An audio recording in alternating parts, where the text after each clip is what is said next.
My name is Vedant Anchalia, and today I'm going to talk about entropy. And you might be thinking, well, what does a sixth grader have to do with entropy?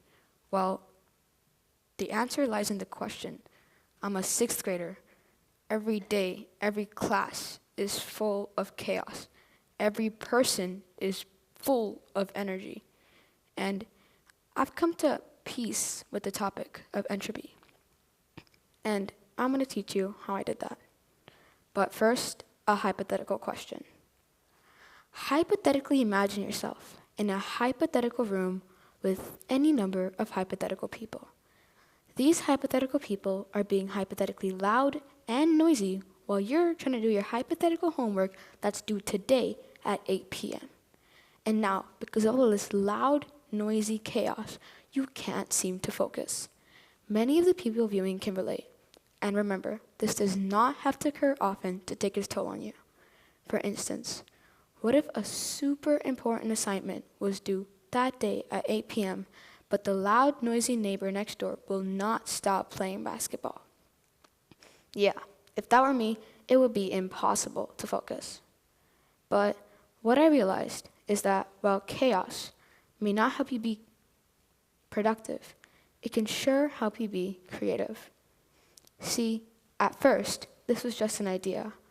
But after some digging around on the internet, I realized that many sources, like the International Economic Development Program and the British Psychological Society, backed up my point, saying that new research proved that chaos stimulates lateral thinking.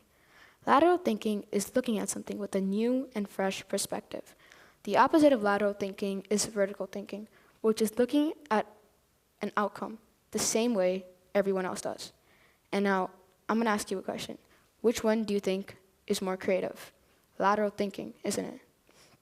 Now, the International Economic Development Program used an example where a watchmaker was given 1,000 watch parts to build a watch. He could pick two scenarios in which he would build a watch. One where the watch parts were already organized into different sections, and another where the watch parts were jumbled up and he would get frequently interrupted. And you might be thinking, well, if the goal is to make a watch really, really fast, I would choose the first scenario. Really? Why wouldn't I? But what if the goal here is not to make a watch as quick as possible, but to build a new kind of watch? In this case, the second example would be more beneficial to the watchmaker. This is because if he wants to build a new kind of watch, he doesn't need structure. He doesn't need a manual. All he needs is his own mind and new perspectives. So if he gets frequently interrupted, people are going to give their ideas on this topic. And there's not really a lot of structure. We can take this example into real life as well. What if you had a summative project and you're making a PPT to share your information, but as soon as you start working, your MacBook crashes and won't charge anymore? In all of this loud, noisy chaos, you take a pen and paper and start jotting down ideas to present your information. Without the rigid structure of a PowerPoint, your mind is able to move more freely in ways to present your information.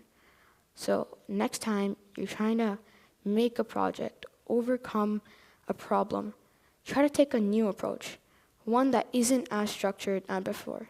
Thank you for listening.